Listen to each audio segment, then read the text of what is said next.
Yeah, I had a very different perception of Moscow and Russia before traveling here, and I've been able to meet incredible people very warm, and very excited and very curious, and I think it's the curiosity here that's kind of one of the few things I didn't expect.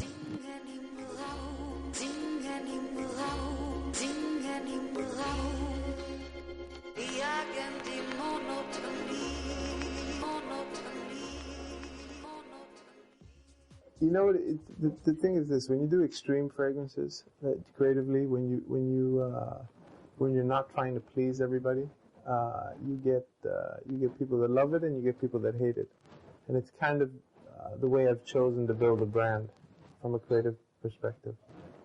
So I'd say that the reviews were mixed, but I'm pleasantly surprised at how many people have fallen in love with the fragrance.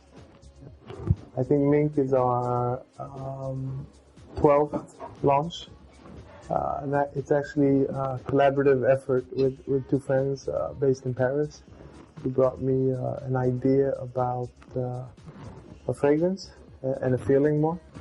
So it's quite a creative idea, but it was they basically brought me three objects: a block of calligraphy ink, Japanese ink that's you actually have to grind on a stone and add water. That has a very special smell. But they also brought me image and illustration. So we worked with both concrete and kind of abstract inspirations for this perfume. But the idea was really to capture this feel of ink on skin. I've heard 100 different things about Mink, from wet cats to ink to blood, you know. So people have different relationships to it, but it's also an important part of kind of the Byredo experience.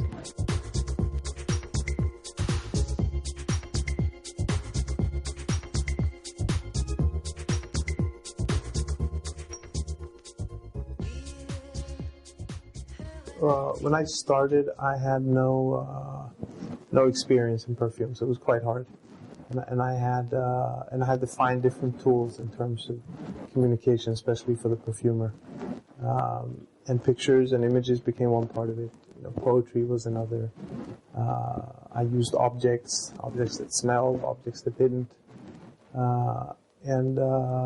And as I've kind of worked on the project, I've learned more about raw materials and more about kind of the art of perfumery, and kind of been able to establish a better dialogue with the perfumers. I started off with quite specific ideas, and I've moved into more complexity in terms of emotions and ideas of abstract nature.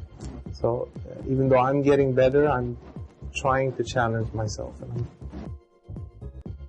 And depending on memories and experiences, people have different relationships to the same type of fragrances.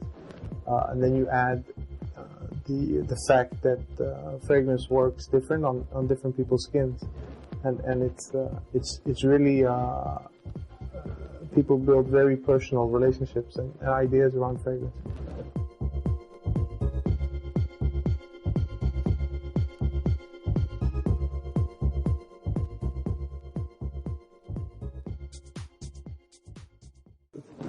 The inspiration comes from many different sources, and sometimes it's travel, and sometimes it's people, and sometimes it's emotion, and it's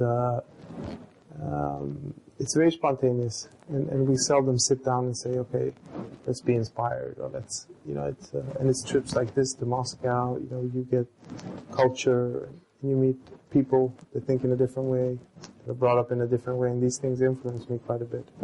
So I think definitely places have been important, and I think it's because I appreciate culture.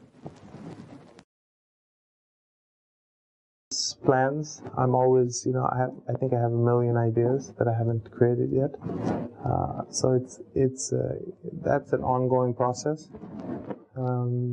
Hopefully, the luxury of being an independent house is I'm not tied to launching spring and fall or Christmas.